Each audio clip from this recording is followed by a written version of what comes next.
여러분, 26년간 완벽한 지고지순 사모님으로 살았던 고성희 씨가 추운 겨울밤 맨발로 쫓겨났습니다. 그런데 박진석 회장이 이혼을 거절한 진짜 이유 뭘까요? 이건 미련이 아니라 고성희가 또 다른 재벌남을 사냥하러 갈 자유조차 뺏어버린 잔혹한 감옥이지 않을까 조심스럽게 예측해 봅니다. 더 소름 돋는 건 쫓겨난 고성이가 딸 영나를 찾아가 내가 널 어떻게 키웠는데? 라며 2억을 요구하는 민낯입니다. 자식을 그저 투자 담보로만 보는 건 아닌지 씁쓸한 생각까지 드는데요.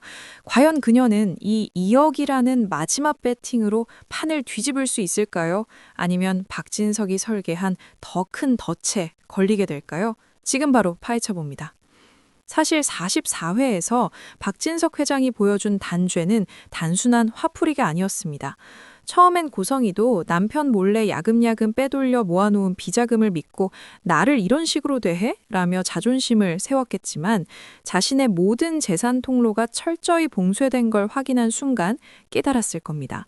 이건 단순한 부부싸움이 아니라 박진석이 26년간의 기만을 되갚아주기 위해 설계한 정교하고도 파괴적인 파멸의 덫이라는 사실을 말이죠. 박 회장은 이미 고성희의 비밀금고와 폐물, 통장뿐 물론 인감도장까지 모두 미리 치워버릴 정도로 철저했습니다. 재산 동결과 카드 정지라는 극단적 고립 상황 속에서 고성희는 결국 마지막 승부수를 던지듯 박진석의 회장실을 찾아가게 됩니다. 여기서 고성희는 구질구질한 변명은 집어치우고 아예 본색을 드러내며 이혼을 요구하는데요. 아마 그녀의 머릿속에는 이혼 소송을 통해 어떻게든 거액의 재산 분할금을 챙겨보겠다는 계산이 깔려 있었을 겁니다. 비록 자신이 거짓말로 시작한 관계일지라도 26년간 가정을 지킨 기여도를 주장하며 수십억을 뜯어내려 했겠죠. 박 회장에게 위자료 몇 천만 원 물어주고 수십억을 챙겨나가겠다는 아주 영약한 계산입니다. 하지만 여기서 박진석 회장의 의외의 한방이 터집니다. 이혼?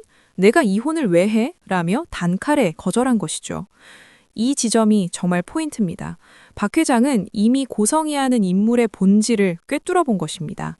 이혼을 발판 삼아 또다시 천사의 가면을 쓰고 제3의 재벌남을 찾아내 똑같은 사기극을 벌일 수 있는 여자라는 사실을요.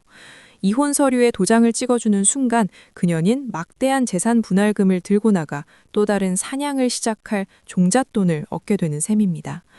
박 회장은 이혼을 안 해줌으로써 그녀의 사회적, 경제적 퇴로를 완전히 차단하고 평생 박진석의 법적 아내라는 족쇄를 채워 그 누구에게도 기생하지 못하게 말려 죽이려는 것입니다.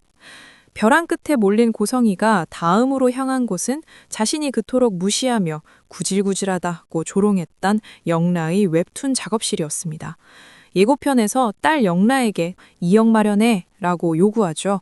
이건 모성애가 아니라 자식을 그저 자신의 욕망을 채우기 위해 그동안 투자해온 담보물 정도로 생각했다는 명백한 증거죠. 내가 널 어떻게 키웠는데 그러니 당연히 2억을 내놔야 해 라는 논리는 그녀가 두르고 있던 가식적인 옷이 완전히 벗겨졌음을 의미합니다. 성희는 아마 이 영라에게 뜯어낸 소중한 2억을 들고 곧바로 강남의 대형 로펌으로 달려갈 것으로 보입니다. 가압류를 푸는 소송은 현실적으로 시간이 너무 오래 걸리니 일단 당장 손에 쥔 현찰 2억으로 박진석의 허점을 찌를 공격형 변호사를 쇼핑하러 다닐 것이겠죠. 고성희가 이 2억을 들고 변호사 앞에서 내가 박진석 회장 부인이야 라면 마지막 남은 허세를 부리는 모습은 오히려 실소와 통쾌함을 동시에 자아내는 포인트가 될 것입니다. 하지만 전문가들이 보기에 고성희의 상황은 답이 없는 시험지나 다름없습니다. 처음부터 고의적인 기만으로 시작된 혼인 관계이기 때문에 법원에서도 그녀의 기여도를 인정받기가 하늘의 별 따기일 텐데요. 과연 그 2억이 복수의 마중물이 될지 아니면 그저 변호사 배만 불려주는 기부금이 될지는 차차 확인해야 할 관전 포인트입니다. 한편 지혁의 심장병 이야기는 우리를 참 먹먹하게 만듭니다. 이제야 은호와 서로의 마음을 확인하고 행복을 꿈꿀 수 있게 됐는데 심장이식 말고는 방법이 없다는 의사의 선고는 너무나 가혹하기만 합니다. 지혁은 자신의 고통을 부모님이나 사랑하는 은호에게조차 알리지 못한 채 오직 절친 성재에게만 이 비극적인 비밀을 털어놓으며 자신이 떠난 뒤의 뒷수습을 부탁합니다. 지혁의 곁에 이런 무거운 부탁까지 들어줄 수 있는 성재 같은 친구가 있다는 건 정말 부러운 일이지만 반대로 성재 입장에서는 참 안 된 일입니다. 성재는 수빈과의 사랑 문제로 본인도 답답해서 지혁을 찾아갔던 상황이었음에도 친구의 시한부 선고라는 더 큰 충격 앞에서 자신의 아픔을 뒤로하고 지혁의 마지막을 지켜주려는 뜨거운 우정을 보여줍니다. 45회 예고에서 상철이 지혁의 사무실을 들렀다가 이 모든 진실을 엿듣게 되는 장면은 드라마의 갈등이 폭발하는 정점일 것입니다.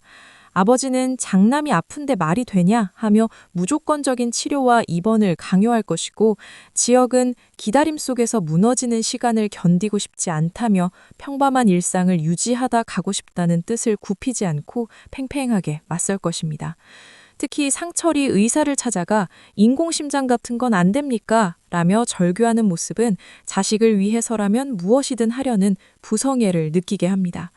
결국 성재가 지혁의 부탁으로 상철을 찾아가 친구의 진심을 전달하며 무릎을 꿇고 오열하게 되는데 이 비극적인 장면을 목격한 수빈이 오빠 지혁의 병명을 알아내게 되면서 45회는 걷잡을 수 없는 감정의 소용돌이로 빠져들 것으로 보입니다. 밤에 홀로 침대에 누워 은호의 사진을 보며 정리가 되긴 무슨 정리가 돼 라고 혼잣말을 하는 지혁의 모습은 시청자들의 가슴을 미어지게 합니다. 은호를 위해 일부러 차갑게 밀어내지만 죽음을 앞둔 순간에도 그녀를 향한 마음은 결코 정리할 수 없다는 그 처절한 진심이 전해집니다. 고성이가 영라에게 뜯어낸 2억으로 어떤 무모한 반격을 준비할지 그리고 지혁의 비밀을 알아낸 상철과 수빈이 어떤 선택을 할지 45회 본방송이 그 어느 때보다 기다려집니다. 드라마 화려한 날들은 이제 단순한 복수극을 넘어 인간의 본성과 소중한 인연의 의미를 묻고 있습니다. 고성이의 추락을 보며 인과응보의 통쾌함을 느끼는 한편 지혁과 성재의 우정을 보며 진정한 곁을 지키는 사람이 누구인지 다시금 생각하게 합니다. 고성이는 과연 이 늪에서 빠져나올 수 있을까요? 아니면 박진석이 설계한 법적 감옥에서 평생 죗값을 치르게 될까요? 오늘 제가 준비한 리뷰와 예측은 여기까지입니다.